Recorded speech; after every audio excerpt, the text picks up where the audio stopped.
Hey second graders, it's Miss Allie. We are starting week 5, day 1, decomposing rectangles into arrays and relating to number bonds. Why is this type of work important? Well, because we're breaking down parts and whole again in that relation to the number bond, and that all gets us set for a nice solid foundation for multiplication. So you guys are well on your way to learning all about multiplication through repeated addition and arrays.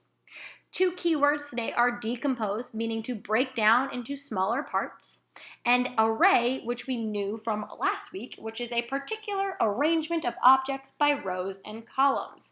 Today, columns is going to be the word that we focus more so on, so pay attention to that. Remembering that columns are vertical. At home, if you want to draw along with me, you're going to need a piece of paper and a pencil. Just any blank piece of paper will do. So columns are our vertical structure that can be found on buildings. They go up and down. First things first, you're going to draw a rectangle or use the packet to see 5 columns of 3. So there's 5 columns, each with 3 same-sized pieces. Those make up your rows. So there's 5 columns of 3, meaning 3 rows. All right. From there, we want to decompose into our parts. The first part is 3 columns of 3.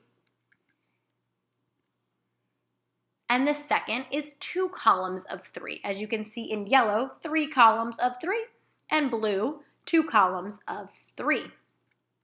From there, you can pull apart or decompose your big array into 2 smaller arrays. If you look back at this image right here, right, it does look already like a number bond. Here is your whole, and these are the 2 parts that are making it up. All right. From there, you want to draw the number bond to show your 2 parts and your whole. Then add the repeated addition sentence to match. So I took this straight out of your packet. 5 columns of 3, that big original array, can be broken down into the yellow piece, 3 columns of 3, and the blue piece, 2 columns of 3. 3 plus 3 plus 3 is 9. And then on the other side, your other part, 3 plus 3 equals 6. So 15 is made up of 9 and 6. We know that. And that is the kind of foundational piece. Now you're going to try one on for yourself. So you will need your blank piece of paper or your DCPS packet to try and draw your next one. Here we go. You are going to try on for yourself. I'm jumping back in here. So if you didn't have your pencil and paper, now's the time to get it, or your packet. We're going to start by drawing a rectangle. In that rectangle, you want to draw 4 columns of 3. Remembering columns are vertical.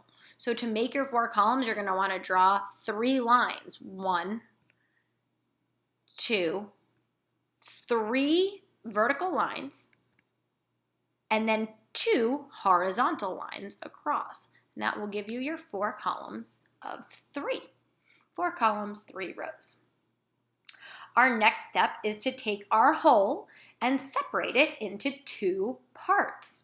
The parts they're asking us to separate into are 2 columns of 3. 2 columns of 3. So you can shade in, or like I'm doing on the computer, or you can just simply draw your 2 columns of 3 separately. So here's what mine looks like. 2 columns, 1, 2, of 3 rows, 1, 2, 3. That's one part, and then this purple part is 2 columns of 3, 1, 2, 3. Then we're going to pull them apart, just like so. There we go, we've got our 2 pieces. Now we're looking to complete our number bond. So we want to draw our number bond. It's actually drawn for you, just like this. So originally, our original array had 4 columns of 3. So go ahead and add in the 3, 4 columns of 3. From there, we split it up. To your left, you see the green part, and to the right, you see your purple part. There are 2 columns of 3 on each side. To complete this, we need our repeated addition to sentence to match. So we know that 2 columns of 3 is 1, 2, 3 plus 1, 2, 3 equals 6. And on the other side, the same thing. 3 plus 3 equals 6. Ta-da! All right, I hope that this was helpful in walking you through your packet today. Go ahead and try out that last one on your own, and I will talk to you soon. All right, second grade.